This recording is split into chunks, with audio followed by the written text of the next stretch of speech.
ժամանակներում են հին, որ մարդիկ մի օրվա ծանոթ լինելով ամուսնանում են, կարող է վատ ընտանիք էին դառնում։ Էլիս հələ քո բախտը բերել է, որ դու ինձ ամբողջ կյանքում ճանաչել ես։ Մի օր էլ ընկերություն ես արել, հենց որ իսկական ժամանակն է։ Ես մեծ հույս ունեմ, որ դու կատակ ես իմանում։ Ինչի կարող է փոշմանես։ Ամուսնացած է։ Լուրջ։ Տղեկը նկարնել են ուղարկել։ Հեսա կուղարկեմ քեզ։ Բարձա։ Լավ, դե Արչան, դե նկարը ուղարկի։ Քո պատճառով ինձ արդեն սկսել են այդ տանը կասկածել։ Ես ոչ մի քայլ չեմ կարողանում անել։ Հետո։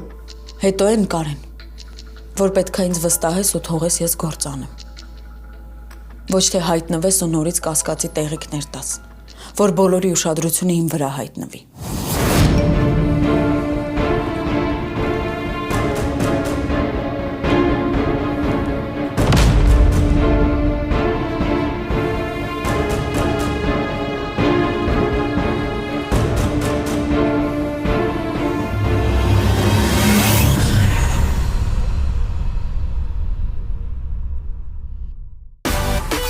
Միացիր մեզ, բաժանորդագրվիր մեր սոցիալական հարթակներին և ստացիր հնարավորություն առաջինը տեղեկանալու մեր նոր նախագծերի մասին։ Այլ կերպ ասած, բաժանորդագրվիր, ծանուցվիր և վայելիր լավագույնը։